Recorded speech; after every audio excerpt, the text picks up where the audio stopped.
તત્વોનું આવર્તી વર્ગીકરણ। તો તત્વોનું આપણે વર્ગીકરણ કઈ રીતે કરીએ છીએ? અત્યારે હાલ જે તત્વો ભણીએ છીએ બધા વર્ગીકરણનો અર્થ છે કે વ્યવસ્થિત રીતે ગોઠવવું।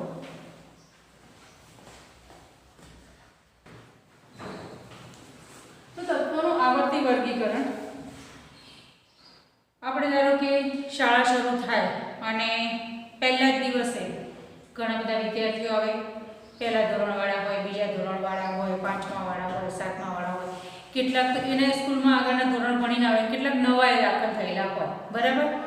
હવે જ્યારે શાળાનો બેલ વાગે પહેલા દિવસે ત્યારે જો બધા વિદ્યાર્થીઓ જેમ જેમ એક એક ક્લાસ ભરાતો જાય, બધા એક ક્લાસમાં ભરાઈ જાય, 50 થઈ જાય, પછી બીજા ક્લાસમાં જાય, પછી ત્રીજા ક્લાસમાં જાય, તો કેવા પ્રકારની અવ્યવસ્થા ઊભી થાય? કેવા પ્રકારની અવ્યવસ્થા ઊભી થાય કે એક પહેલો વર્ગ ભરાઈ ગયો એમાં 50 વિદ્યાર્થી, તો કોઈ પહેલા ધોરણવાળું હશે, કોઈ સાતમા ધોરણવાળું હશે, કોઈ 10મા વાળું હશે।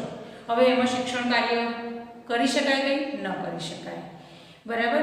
એમ બધા વર્ગોમાં એવા કે એક વર્ગની અંદર અલગ અલગ ધોરણવાળા વિદ્યાર્થીઓ આવી જાય, એટલે આપણે શૈક્ષણિક કાર્યમાં કરી શકાય નહીં। એટલે આપણે વર્ગો પાડી દીધેલા હોય છે કે ભાઈ છઠ્ઠાવાળો વિદ્યાર્થી, દરેકને ખબર છે કે આપણે કયા ધોરણમાં આવ્યા છીએ, કયા ધોરણમાં નવા વિદ્યાર્થી કયા ધોરણમાં એડમિશન લીધું છે, એટલે દરેક ક્લાસરૂમ આગળ ધોરણનું નામ લખેલું હોય કે ધોરણ 5 અ કે બ, ધોરણ 10 અ, ધોરણ 9 બ એવું લખેલું હોય। એટલે જે તે વિદ્યાર્થી એ પોતાને જ્યાં જે ક્લાસ છે, જે ધોરણ છે એ વર્ગમાં બેસી જશે। આમ કરતાં કરતાં બધા વિદ્યાર્થીઓ, 1000 વિદ્યાર્થી હોય કે 2000 વિદ્યાર્થી હોય, એ 5 જ મિનિટમાં પોતાના ક્લાસમાં ગોઠવાઈ જશે। તો એને એ કઈ રીતે ગોઠવાઈ જાય કે આપણે એનું વર્ગીકરણ કરી દીધું છે કે ભાઈ આ ધોરણના વિદ્યાર્થી આ ક્લાસમાં બેસવાનું, એટલે આપણને કોઈ અગવડતા પડે નહીં। અહીંયા આપણે જોવાનું છે તત્વોનું આવર્તીય વર્ગીકરણ। હવે તત્વો છે અત્યારે હાલ 118 તત્વો શોધાયેલા છે। કેટલા? હાલ 118 તત્વો જાણીતા છે। આ 118 તત્વો બધા એકસાથે કંઈ શોધાયા નથી। શરૂઆતમાં થોડા તત્વો શોધાયા છે, એનું નામકરણ, એના ગુણધર્મો, પછી ધીમે ધીમે અંદર બીજા તત્વો ઉમેરાતા જાય, અને આમ આ 118 તત્વો જે છે એ 118 તત્વોને ગોઠવવા માટે કે એમાં ABCD પ્રમાણે કંઈ ગોઠવી શકાય નહીં, બરાબર। તો આમ તત્વોનું ગોઠવણી એટલે કે અવ્યવસ્થિતમાંથી વ્યવસ્થિત કરવા માટે અલગ અલગ વૈજ્ઞાનિકો આવ્યા અને એમને પોતપોતાનું વર્ગીકરણ આપ્યું। અને એમાં સૌપ્રથમ આવે છે ડોબ્રેનર, અને ડોબ્રેનરે જે વર્ગીકરણ કર્યું એમાં એણે ત્રિપુટીનો નિયમ અપનાવ્યો। તો પહેલું વર્ગીકરણ આપનાર છે, આપણે ભણવાનું છે એમાં ડોબ્રેનર, અને ડોબ્રેનરની ત્રિપુટી છે। આપણને ખબર છે કે ત્રિપુટી એટલે 3 તત્વોની।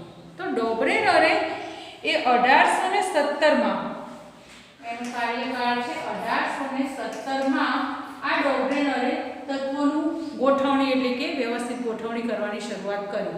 તો એના સમયમાં જેટલા, એને કયો નિયમ વાપર્યો કે એના સમયમાં જેટલા જાણીતા તત્વો હતા, જે તત્વ શોધાય એને એનું નામ તો અપાય જ, એનું નામ અપાય, વળી એના ગુણધર્મો જેટલા જાણી શકાય એટલા ગુણધર્મો પણ એના વિશે જાણીતા હોય, અને આમ જાણીતા તત્વો અને એના ગુણધર્મો જાણ્યા બાદ ડોબ્રેનરે તત્વોને ગોઠવવા માટે પરમાણ્વીય દળનો એક આશરો લીધો।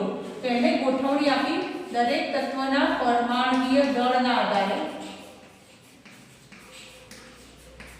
પરમાણ્વીય દળના આધારે ને એમાં પાછા ચડતા ક્રમમાં ગોઠવ્યા।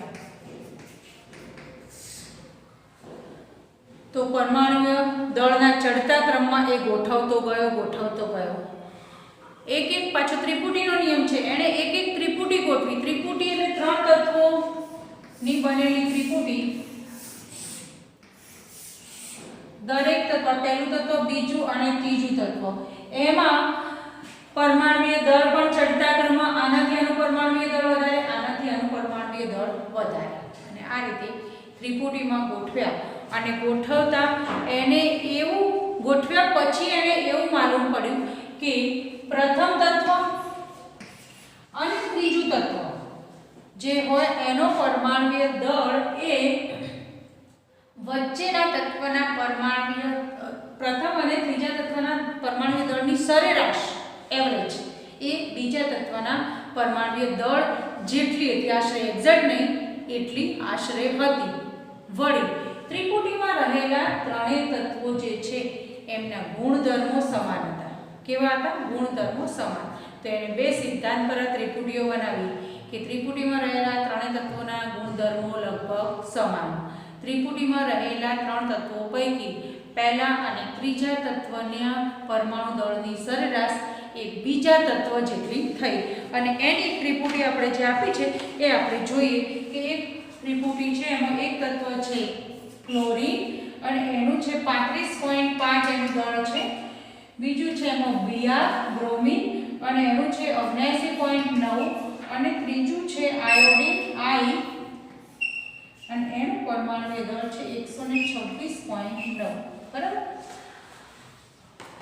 એટલે કે ક્લોરીન, બ્રોમિન અને આયોડિન આ ત્રણની એક ત્રિપુટી, ડોબરેનર ત્રિપુટી, તો ત્રણેયના રાસાયણિક ગુણધર્મો સમાન. પછી પરમાણુય દળના ચડતા ક્રમમાં છે. પરમાણુય દળના ચડતા ક્રમમાં હા. પછી ત્રીજો નિયમ કે પહેલો અને ત્રીજાની સરેરાશ એ મધ્યમ જેટલી આશરે હશે, એક્ઝેક્ટ નહીં, પરફેક્ટ નહીં. તો આપણે એની સરેરાશ જોઈ લઈએ 126.9 અને 35.5 162 અને એને બે ભાગીએ સરેરાશ એટલે બેની સરેરાશ એટલે બે ભાગવાના 81.2 એટલે આશરે 81 અને આ 79.9 એટલે 80 કહેવાય. 80 અને 81 એ લગભગ કેવા કહેવાય? સમાન કહેવાય. તો આમ એણે દરેક ત્રિપુટીમાં આ નિયમ સચવાતો હતો. કયો? કે પરમાણુય દળના ચડતા ક્રમમાં ત્રિપુટીના ત્રણેય તત્વો, વળી ત્રિપુટીમાં રહેલા ત્રણેય તત્વોના ગુણધર્મો સમાન અને પહેલા અને ત્રીજા તત્વના પરમાણુય દળની સરેરાશ લગભગ વચ્ચેના તત્વના પરમાણુય દળ જેટલી થતી હતી. અને આમ એણે એવી કેટલીક ત્રિપુટીઓ આપી. બીજી એક ત્રિપુટી છે કેલ્શિયમ, સ્ટ્રોન્શિયમ અને બેરિયમ. હવે આ ડોબરેનરની જે ત્રિપુટીઓ છે એ ત્રિપુટીઓ જે છે એમાં બધા તત્વોને એ વર્ણવી શક્યો નહીં. કેટલાક તત્વો એવા પણ પાછા વધ્યા, એને ગોઠવતા ગોઠવતા એવા કેટલાક તત્વો વધ્યા કે જેનો ગુણધર્મ ધારો કે આના જેવો હોય, આ એક ત્રિપુટીના જેવો ગુણધર્મ હોય, પણ એને જો આ ત્રિપુટીમાં મૂકવા જાય તો પેલું પહેલા અને ત્રીજાની સરેરાશ એ બીજા જેટલી જણાની ત્રિપુટીની જગ્યાએ ભાઈ ચોથું તત્વ અંદર આવી જાય, પાંચમું આવી જાય, એટલે ત્રિપુટીનો ગુણધર્મ અહીંયા કેવો રહ્યો? અસફળ રહ્યો. વળી એ ચોથું તત્વ કઈ મૂકે તો એની પરમાણુ દળની ચડતા ક્રમમાં ન પણ હોય, કેમ કે એનો પરમાણુ દળ કદાચ 126.9 કરતા ઓછો પણ નીકળે. અને આમ ડોબરેનરની ત્રિપુટી પછીથી અસ્વીકાર્ય બની. કેવી બની? અસ્વીકાર્ય. અને જ્યારે કોઈ એક વૈજ્ઞાનિકની કોઈ શોધ અસ્વીકાર્ય બને અથવા એમાં કંઈ ખામી હોય, કોઈ ત્રુટિ હોય, તો પછી એ ત્રુટિને દૂર કરતો બીજો વૈજ્ઞાનિક આવે છે અને બીજો એના પછીનો વૈજ્ઞાનિક આવે છે ન્યુલેન્ડ, અને એ ન્યુલેન્ડે અષ્ટકનો નિયમ આપ્યો. તો સૌપ્રથમ ડોબરેનરની ત્રિપુટીનો નિયમ જોયો આપણે, અને હવે ન્યુલેન્ડ આવે છે. ન્યુલેન્ડે અષ્ટકનો નિયમ આપ્યો.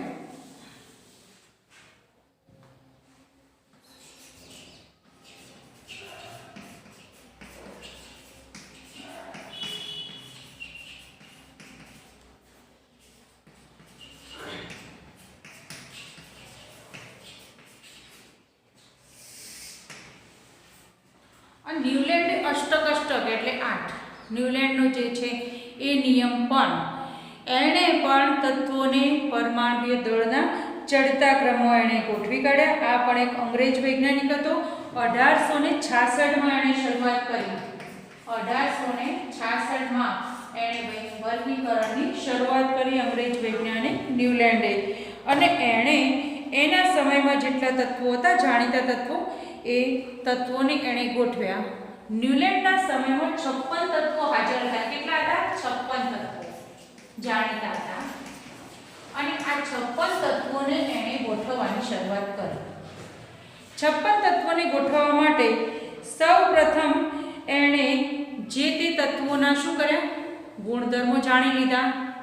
ત્યાર પછી તે તત્વોના પરમાણુય દળ જાણી લીધા. દળ તો નક્કી જ હોય, ગુણધર્મો પણ જાણે. હવે પરમાણ્વીય દળના ચડતા ક્રમમાં આને પણ ગોઠવ્યો, એટલે આને પણ પરમાણ્વીય દળના ચડતા ક્રમમાં ગોઠવવાની શરૂઆત કરી.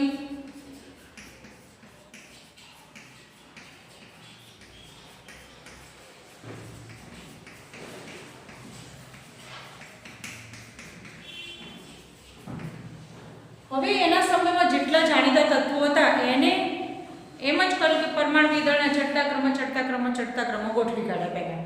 જેટલા 56 તત્વોને પરમાણ્વીય દળના ચડતા ક્રમમાં ગોઠવ્યા. ત્યાર પછી એમ ચડતા ક્રમમાં ગોઠવતા એને માલુમ પડ્યું કે જે પહેલું તત્વ ગોઠવ્યું, દાખલા તરીકે 1 2 3 4 5 6 7 8 પછી 9 પછી 10મું ગોઠવ્યું, જેને પર આ ક્રમ છે તો એ કઈ પાંચમું તત્વ ગોઠવ્યું એનું પરમાણ્વીય દળ 5 નથી, આ ક્રમ છે. 11મો ક્રમ, 12મો ક્રમ અને એમ પરમાણ્વીય દળના ચડતા ક્રમમાં ગોઠવી દીધા. પછી એને માલુમ પડ્યું કે જે ગુણધર્મો પહેલાના હતા, પહેલા નંબરના તત્વના હતા, એવા જ ગુણધર્મો 8મા નંબરના તત્વના માલુમ પડ્યા, સમાન ગુણધર્મો. પછી જે બીજા નંબરનું જે તત્વ હતું એના જે ગુણધર્મો હતા એવા જ ગુણધર્મો પેલા 9મા નંબરના તત્વના માલુમ પડ્યા. એટલે કે કોઈ પણ તત્વથી 8મા ક્રમનું તત્વ જે તો ક્રમ કહું છું, કોઈ પણ તત્વથી 8મા ક્રમના તત્વના ગુણધર્મો કેવા મળે? સમાન માલુમ પડે, સમાન માલુમ પડે. તો હવે પેલો નિયમ એને વાપરે કે સમાન ગુણધર્મો વાળાને એક જ જૂથમાં મૂકવાનું, અને આમ પહેલા અને 8માને એને એક જૂથમાં મૂકી દીધું અહીંયા, પછી બીજા અને 9માને બીજા જૂથમાં મૂક્યું, અને એમ કરતા એ 56 તત્વોને એણે ગોઠવી કાઢ્યા. અને એ ગોઠવતા એને પેલા અષ્ટકનો નિયમ આપ્યો કે પહેલો અને 8માનો એક જ. આપણે હવે અષ્ટકનો નિયમ એણે કઈ રીતે આપ્યો? પેલા આપણે સંગીતના સૂર છે ને, કોઈ સંગીતમાં જતું હોય તો આપણને ખબર છે સંગીતમાં શું આવે? સા રે ગા મા પ ધ ની અને પાછો સા આવે. જો પહેલો અને 8મો, પહેલોય સાથી શરૂ થતો હતો, 8મો પણ સાથી શરૂ થાય. એમ અહીંયા પણ પહેલો જે ગુણધર્મ છે એ જ 8માનો થયો, માટે આને અષ્ટકનો નિયમ કહેવાય છે. એ રીતે સંગીતના સૂરની જેમ કે જેમ સંગીતના સૂરમાં પહેલો અને 8મો અક્ષર એક જ, એમ અહીંયા પહેલું અને 8મા ક્રમનું જે તત્વ છે એના રાસાયણિક ગુણધર્મો કેવા છે? સમાન છે. અને ગુણધર્મો સમાન છે તો એને એક જ જૂથમાં મૂક્યા. અને એમ એક જ જૂથમાં મૂકતા એણે કેટલાક જૂથો શોધ્યા, અને એ જૂથો મુજબ એને જે જૂથમાં જેને ગોઠવ્યા છે એના રાસાયણિક ગુણધર્મો કેવા છે? સમાન છે. અને એવા કેટલાક જૂથ છે હાઇડ્રોજન, ફ્લોરિન, Cl, કોબાલ્ટ અને નિકલ અને Br. આ બધા પરમાણ્વીય દળના ચડતા ક્રમો. એક જૂથ આવું છે. ચલો બીજું જૂથ છે લિથિયમ, સોડિયમ, પોટેશિયમ, કોપર અને રોવેડિયમ. આવા એને જૂથો ગોઠવ્યા કે જે જૂથમાં રહેલા દરેક તત્વનું પરમાણ્વીય દળ ચડતા ક્રમમાં એના ગુણધર્મો સમાન, અને એમ કરતા એને શોધ્યા. હવે એણે જે શોધ્યા ગુણધર્મો પ્રમાણે, જે આ ત્રિપુટીયાને નહીં કહીએ, આને કોઈ એવા 8 તત્વોની જોડ પણ નહીં કહીએ, પરંતુ જે જૂથમાં જે તત્વો છે એ તત્વો પૈકી એનો સિદ્ધાંત ફક્ત અને ફક્ત આમ લાઈનસર લેતા જઈએ તો કેલ્શિયમ સુધી જ લાગુ પડતો હતો. કેમ કે કેલ્શિયમ સુધીના જે તત્વો હતા એ બધા ઓછા પરમાણ્વીય દળવાળા હતા, એટલે કે એને હલકા તત્વો કહેવાય છે. તો આ અષ્ટકના નિયમની એક આ માહિતી હતી ખાસ કે અષ્ટકનો નિયમ કેલ્શિયમ સુધીના જ તત્વો માટે લાગુ પડતો હતો, સુધીના તત્વોને જ લાગુ પડ્યો, બાકીના માટે નહીં. કારણ કે જો અહીંયા કોબાલ્ટ અને નિકલ આવે છે, આ બધા હાઇડ્રોજન હલકું તત્વ, ફ્લોરિન F પણ હલકું તત્વ, ક્લોરીન પણ એનાથી થોડું ભારે પણ, કોબાલ્ટ અને નિકલ આ તેના ગુણધર્મો જ બદલાઈ જશે. આ તો ધાતુઓ છે, બરાબર, જેના કારણે આ કેલ્શિયમ સુધી આ ન્યુલેન્ડ પોતાનો નિયમ સારી રીતે સમજાવી શક્યો, અને પછી ના તત્વો માટે એ નિયમ પોતે સમજાવી શક્યો નહીં. વળી કેટલાક તત્વોને ન્યુલેન્ડે કેટલાક તત્વોને એક જૂથમાં રાખ્યા તો એના બધાય તત્વના જે ગુણધર્મો હોય એમાં કોઈ તત્વના ગુણધર્મો થોડા બદલાઈ જતા. જો અહીંયા કોબાલ્ટ અને નિકલના ગુણધર્મો બદલાઈ જાય છે. આપણે આગળ જાણીએ છીએ કે આ બધા અધાતુ તત્વો છે. હાઇડ્રોજન, ફ્લોરિન, બ્રોમિન, પાછળ ઇન પ્રત્યય આવે ને, આ બધા અધાતુ તત્વો છે. એની સાપેક્ષમાં કોબાલ્ટ અને નિકલ ધાતુ તત્વો છે. એટલે આ અસમાનતા ઊભી થઈ. શું ઊભી થઈ? અસમાનતા. અને આવી અસમાનતાને કારણે અષ્ટકનો નિયમ કોઈ ચોક્કસ તત્વો માટે જ યોગ્ય રહ્યો. બાકીના તત્વો એટલે કે બાકીના બધા 56 તત્વોને એને ગોઠવી દીધા, પણ 56 તત્વોને યોગ્ય રીતે ગોઠવવામાં ન્યુલનનો અષ્ટકનો નિયમ શું થયો? નિષ્ફળ નીવડ્યો. ન્યુલનનો અષ્ટકનો નિયમ નિષ્ફળ નીવડ્યો. અને ન્યુલનનો અષ્ટકનો નિયમ નિષ્ફળ નીવડ્યો એટલે પછી એક બીજો નવો વૈજ્ઞાનિક આવ્યો, મેન્ડેલીફ આવ્યો. કોણ આવ્યો? મેન્ડેલીફ. મેન્ડેલીફે પોતાનો નિયમ કઈ રીતે આપ્યો? એમાં અષ્ટકના નિયમમાં જે કઈ મુશ્કેલીઓ પડી એ મુશ્કેલીઓને દૂર કરવાનો પ્રયત્ન આ મેન્ડેલીફે કર્યો. તો હવે આપણે જોઈએ મેન્ડેલીફનું વર્ગીકરણ.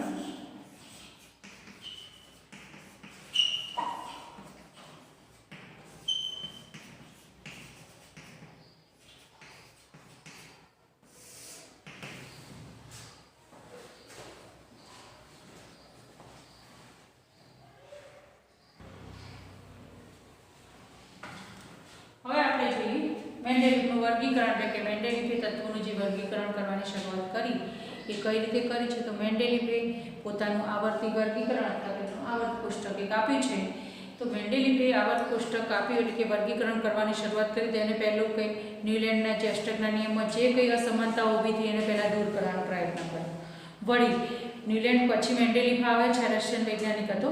તો મેન્ડેલીફને સમયમાં જે ન્યુલેન્ડના સમયમાં જેટલા તત્વો હતા એટલા જ તત્વો છે ને બીજા નવા તત્વો ઉમેરાય. તો મેન્ડેલીફના સમયમાં 63 તત્વો હતા હાજર. કેટલા? 63 તત્વો શોધાઈ ગયા અને એને આ 63 તત્વોને ગોઠવવાના હતા. તો મેન્ડેલીફે પોતાનો આવર્ત નિયમ આપ્યો છે. તો મેન્ડેલીફનો આવર્ત નિયમ છે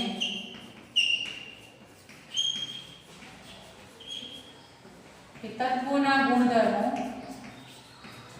રાસાયણિક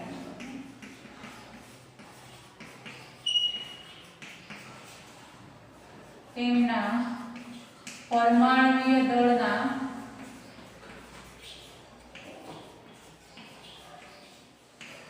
આવર્તનીય વિધેયો છે.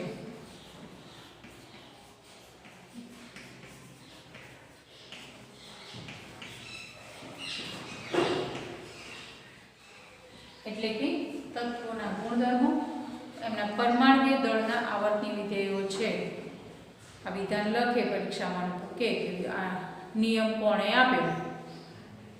આ આવર્ત નિયમ કોણે આપ્યો? તો આપણે આ આવર્ત નિયમ આપ્યો છે મેન્ડેલીફે આપ્યો છે. અને મેન્ડેલીફે આ નિયમના આધારે 63 તત્વોને ગોઠવવાની શું કરી? શરૂઆત કરી. આ 63 તત્વોને એણે ગોઠવવા મળ્યા. હવે મેન્ડેલીફે પેલી ન્યુલેન્ડની જે અસફળતા છે એને ધ્યાનમાં રાખી જ છે. મેન્ડેલીફે શું કર્યું કે 63 તત્વોને એક 63 કાર્ડ બનાવી દીધા. મેન્ડેલીફે 63 નંબર આપીને 1 2 3 4 એમ 63 નંબર આપીને 63 કાર્ડ બનાવ્યા. દરેક કાર્ડ ઉપર કોઈ એક તત્વનું નામ લખ્યું. એવું નહીં કે કોઈને ક્રમ તો આપવાનો જ હતો નહીં, ક્રમ તો જો ગોઠવણી કરીશું ત્યારે મળશે. અને દરેક કાર્ડ પર એટલે કે દરેક નંબર પર કોઈ એક તત્વનું નામ લખ્યું.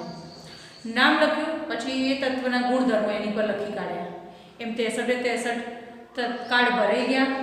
બરાબર. કોઈ કાર્ડમાં કોઈ ડબલ નામ ના આવે, કોઈને ડબલ ગુણધર્મો ના આવે. આમ 63 ક્રમ, 63 તત્વો અને દરેક પર એનો ગુણધર્મો લખાઈ ગયો. પછી એને 63 કાર્ડ આમ પાથરી દીધા એક જગ્યાએ. એમાંથી કોઈ એક કાર્ડ ઉપાડ્યું. એવું નહીં કે પહેલા નંબરનું જ કાર્ડ ઉપાડ્યું. કોઈ 15મા નંબરનું કાર્ડ પણ ભલે લીધું એને, અને કોઈ એક કાર્ડને લીધું, જોયું એ તત્વનું નામ, એના ગુણધર્મો જોયા. હવે બાકીના બધા જે તત્વો રહ્યા 63માંથી એક ઉપાડી એટલે બાકી 62 તત્વો રહ્યા ને, એ 62 તત્વોમાંથી આના જેવા ગુણધર્મો હતા એવા જેટલા પણ તત્વો હોય, 2 હોય, બીજા કે 5 હોય કે 7 હોય, એ બધાને કલેક્ટ કરે, એકઠા કરે, એકત્રિત કરી અને પછી એને ટાંકડી મારી દીધી બધાની વચ્ચે. અને ટાંકડી મારીને એની દિવાલ પર એક જગ્યાએ લટકાવી દીધા. કયો ગુણધર્મ એને રાખ્યો? કે આ બધાના ગુણધર્મો સમાન છે એવો એક જૂથ બનાવી દીધું, જથ્થો, બરાબર. પછી બીજું કોઈ એક કાર્ડ ઉપાડ્યું અને બીજા કાર્ડના એને પણ ગુણધર્મો વાંચ્યા, પછી એના જેવા જ ગુણધર્મોવાળા હતા જેટલા પણ કાર્ડ હતા એ બધાને પાછા ભેગા કરી દીધા, એને પણ એક ટાંકડી મારી, એને પણ અલગ જગ્યાએ દિવાલ પર લટકાવી. એમ કરતાં કરતાં કરતાં આ બધા 63 તત્વોને આવા જૂથોમાં વહેંચી દીધા. શેમાં વહેંચી દીધા? જૂથોમાં. કે જે જૂથ તમે લો એ જૂથમાં જેટલા તત્વો હોય બધાને ઊંચા કરી કરી આમ જુઓ, પાછળના ગુણધર્મો વાંચો, તેના ગુણધર્મો કેવા નીકળ્યા? સમાન નીકળ્યા. અને આમ એવા 63 તત્વોને આવા જૂથોમાં ગોઠવ્યા. પછી એણે શું કર્યું કે એક જૂથ કાઢ્યું, એક ટાંકડીવાળું કાઢ્યું, તો એક જૂથ જે હતું એ બધાને પછી એના પરમાણુય દળના ચડતા ક્રમમાં ગોઠવાય, કેમ કે પરમાણુય દળના આવર્તનીય વિધેય છે એટલે એ બધા જે હતા એમાંથી એમના પરમાણુય દળના ચડતા ક્રમમાં ગોઠવ્યા. પછી બીજી ટાંકડી ભરાવેલું બીજું બંચ કાઢ્યું, એમાં પણ જે તત્વો હતા કેમ કે એના ગુણધર્મો તો સમાન જ છે બધાના, અને એમાંથી પણ એને પરમાણુય દળના ચડતા ક્રમમાં ગોઠવ્યા. વળી પાછો બીજો કાઢ્યો, એને પણ એના પરમાણુય દળના ચડતા ક્રમમાં ગોઠવ્યા. અને એમ કરતાં કરતાં એ બધાએ 63 તત્વોને પરમાણુય દળના ચડતા ક્રમમાં એ ગોઠવી શક્યો અને ગોઠવણી થઈ ગઈ. 63 તત્વોનું એનું આવર્ત કોષ્ટક બની ગયું. આવર્ત કોષ્ટક બની ગયું આપોઆપ. હવે એને જે આવર્ત કોષ્ટક બની ગયું પછી એણે પ્રસ્તુત કર્યું બહાર દુનિયા સામે પ્રસ્તુત કર્યું, તો એના આવર્ત કોષ્ટકમાં ન્યુલેન્ડની ખામીઓ પણ દૂર થઈ ગઈ. દરેક તત્વને એના પરમાણુય દળના ચડતા ક્રમમાં પણ ગોઠવણી થઈ ગઈ. વળી આવા ઊભા સ્તંભો થયા અને સાથે સાથે આડી હરોળો પણ થાય ને, લાઈનો પણ બની આવી. તો એણે અને એમ કરતાં કરતાં 63 તત્વોને ગોઠવી શક્યું. કેટલાક માટે સ્થાન ખાલી રહ્યા, કોઈ લાઈનમાં ના આવે તો એના માટેનું સ્થાન ખાલી રહ્યું. અને આમ કરતાં કરતાં મેન્ડેલિફે આ 63 તત્વોને ઊભા સ્તંભોમાં અને એ જ તત્વ કોઈ તત્વનું સ્થાન ક્યાં હોય, કોઈના કોઈ સ્તંભમાં હોય અને કોઈને કોઈ આડી હરોળમાં હોય, અને એમ ગોઠવતા ગોઠવતા એ 63 તત્વોનું જે મેન્ડેલિફનું આવર્ત કોષ્ટક છે એ આપણી બુકમાં પેજ નંબર 83 ઉપર ગોઠવેલું છે, મેન્ડેલિફનું આવર્ત કોષ્ટક. અને એમ બધા તત્વોને એણે શું કરી દીધું? આ રીતે ગોઠવી દીધું. હવે એ આવર્ત કોષ્ટક પરથી આપણે બધા એની લાક્ષણિકતાઓ જોઈએ કે એની શું લાક્ષણિકતાઓ છે અને એની ખામીઓ જોઈએ. આપણે બધાએ આવર્ત કોષ્ટક પરથી જ એની લાક્ષણિકતાઓ અને એની આપણે ખામીઓ જોઈશું. તો આવર્ત કોષ્ટક એનું મેન્ડેલિફનું આવર્ત કોષ્ટક બનાવતા આપણે જોયું કે એની અંદર જે ઊભા જે સ્તંભો હતા એ ઊભા સ્તંભોને એને સમૂહ નામ આપ્યું. શું નામ આપ્યું? સમૂહ. તો મેન્ડેલિફના આવર્ત કોષ્ટકમાંથી જુઓ કે ઊભા સ્તંભો કેટલા હતા? 8 સ્તંભો છે, એટલે કે એમાં 8 સમૂહો છે. આ મેન્ડેલિફના આવર્ત કોષ્ટકની આ લાક્ષણિકતાઓ કે 8 સમૂહો બનાવ્યા. ત્યાર પછી આડી હરોળો કેટલી છે? તો 6 હરોળો છે, એટલે 6 આડી હરોળ અથવા આડી લાઈનને એને આવર્ત નામ આપ્યું. શું નામ આપ્યું? આવર્ત. ઊભા સ્તંભને સમૂહ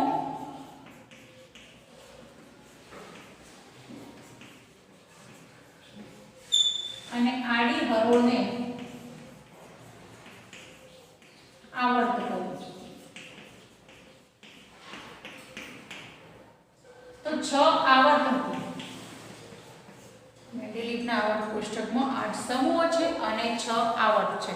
હવે આપણે આવર્ત કોષ્ટક પર નજર કરીએ તો દરેક તત્વ આડી હરોળમાં જોઈએ તો પણ પરમાણુય દળના ચડતા ક્રમમાં છે, અને કોઈ પણ સમૂહમાં જોઈએ ઉપરથી નીચે આવીએ તો પણ પરમાણુય દળના ચડતા ક્રમમાં છે. વળી દરેક સમૂહમાં રહેલા બધા તત્વોના રાસાયણિક ગુણધર્મો કેવા હોય છે? સમાન હોય છે. દરેક સમૂહનું તત્વ પહેલા તત્વથી અને નીચેનું તત્વ રાસાયણિક ગુણધર્મો કેવા દર્શાવે? સમાન, સાથે સાથે પરમાણુય દળના પણ ચડતા ક્રમમાં એ હોય છે. બરાબર.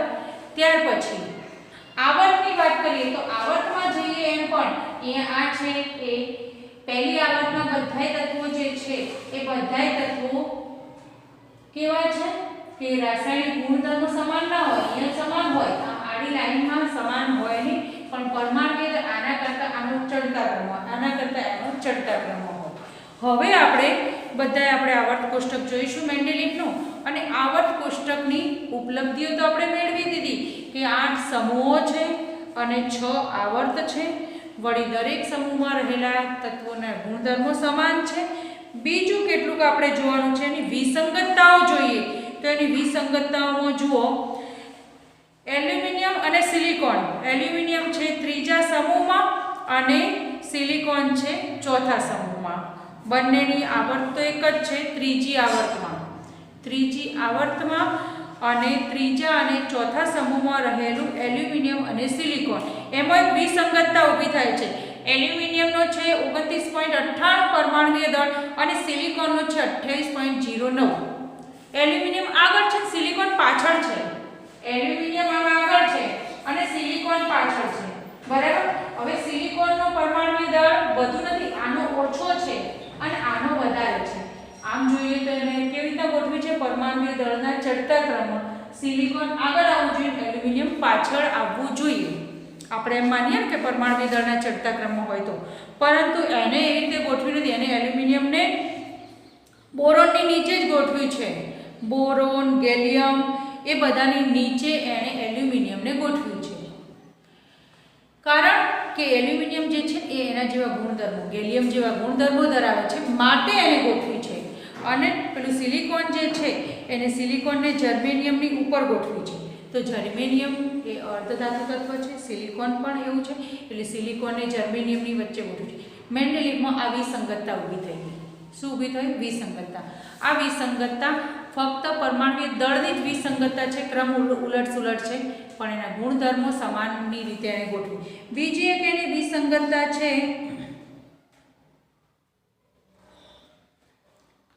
ટેલ્યુરિયમ અને આયોડિનમાં. જુઓ, સમૂહ 6 અને 7મા સમૂહની અંદર રહેલું અને 5મી આવર્તમાં રહેલું ટેલ્યુરિયમ અને આયોડિન માટે પણ એવું થાય છે. ટેલ્યુરિયમનો 127.60 છે અને એની પાછળ રહેલા આયોડિનનો 126.90 છે. એટલે 126.90 વાળું આગળ આવવું જોઈએ, ચડતા ક્રમ પ્રમાણે પેલું પાછળ જવું જોઈએ. પણ જો એમ મૂકવા જાય તો પેલા ગુણધર્મો બદલાઈ જાય, કેમ કે આયોડિનને જે જૂથમાં મૂકી છે એ આયોડિનનો સમૂહ છે ફ્લોરિન, ક્લોરિન, બ્રોમિન અને એના જ જેવા ગુણધર્મો ધરાવે છે આયોડિન, એટલે આયોડિનને એ સમૂહમાં મૂકી છે. અને એ જ રીતે ટેલ્યુરિયમને એના પરમાણ્વીય દળ વધુ હોવા છતાં એને આગળ મૂકી છે.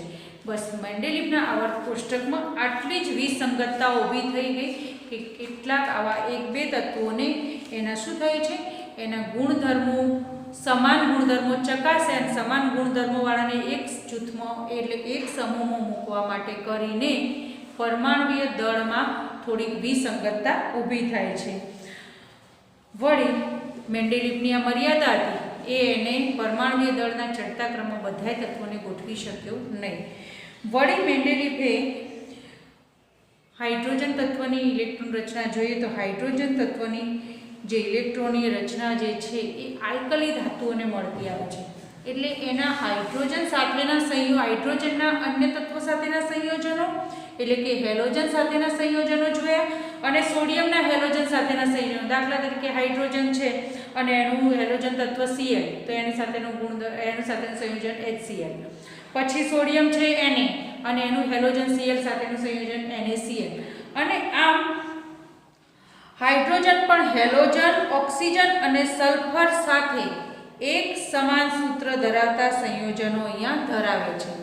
તો આમ મેન્ડેલિવના વર્ગીકરણની જે મર્યાદા છે કે હાઇડ્રોજનને એ ચોક્કસપણે સ્થાન આપી શક્યો નથી. હાલ એને હાઇડ્રોજનને ગોઠવ્યું છે અને હાઇડ્રોજનને ક્યાં ગોઠવ્યું છે? પહેલા સમૂહમાં અને પહેલી આવર્તમાં ગોઠવી દીધું છે. પણ હાઇડ્રોજન આ સલ્ફર સાથે, હેલોજન સાથે બધા સાથે એક સમાન સૂત્રો આપે છે, માટે હાઇડ્રોજનને એ ચોક્કસ પ્રમાણે ગોઠવી શક્યું નથી. આ એની મર્યાદા છે. બીજી મર્યાદા પાછી એ છે કે મેન્ડેલિવના આવર્ત કોષ્ટકમાં વર્ગીકરણ આપ્યા બાદ પછીથી સમસ્થાનિકોની શોધ થઈ. તો સમસ્થાનિકોની શોધ થતાં કોઈ તત્વના સમસ્થાનિકો હોય તો એના રાસાયણિક ગુણધર્મો કેવા હોય? સરખા હોય. રાસાયણિક ગુણધર્મો સમાન હોય તો પછી એને ક્યાં ગોઠવવા, કેમ કે એનો પરમાણુય દળ તો બધાનો જુદો જુદો થાય, રાસાયણિક ગુણધર્મો સમાન, હવે એને ક્યાં ગોઠવવા, આ એક મુશ્કેલી એની હતી. અને આમ મેન્ડેલિવના આવર્ત કોષ્ટકની આ મર્યાદાઓ રહી કે મર્યાદાઓમાં ગુણધર્મો સમાન ગુણધર્મોવાળાને એક જૂથમાં એક સમૂહમાં ગોઠવવા માટે કરી કેટલાક તત્વોમાં પરમાણુય દળની વિસંગતતા ઊભી થઈ. હાઇડ્રોજન, હેલોજન અને સલ્ફર સાથે એક સમાન સૂત્રો આપે છે, માટે હાઇડ્રોજનને ગોઠવવાની પણ વિસંગતતા ઊભી થઈ, એટલે કે એને ચોક્કસ સ્થાન ના આપી શક્યો. અને ત્રીજું હતું કે કોઈ તત્વના સમસ્થાનિકોની શોધ પાછળથી થઈ, જેના કારણે તત્વોના સમસ્થાનિકોના રાસાયણિક ગુણધર્મો સમાન હોય પણ એનું પરમાણુય દળ જુદું જુદું હોય, માટે એને ગોઠવવાની પણ વિસંગતતા ઊભી થઈ. અને આ વિસંગતતાઓને દૂર કરવા માટે પછી એક આધુનિક આવર્ત કોષ્ટકની રચના થઈ. આધુનિક આવર્ત કોષ્ટકની રચના આપણે નેક્સ્ટ વિડીયોમાં જોઈશું.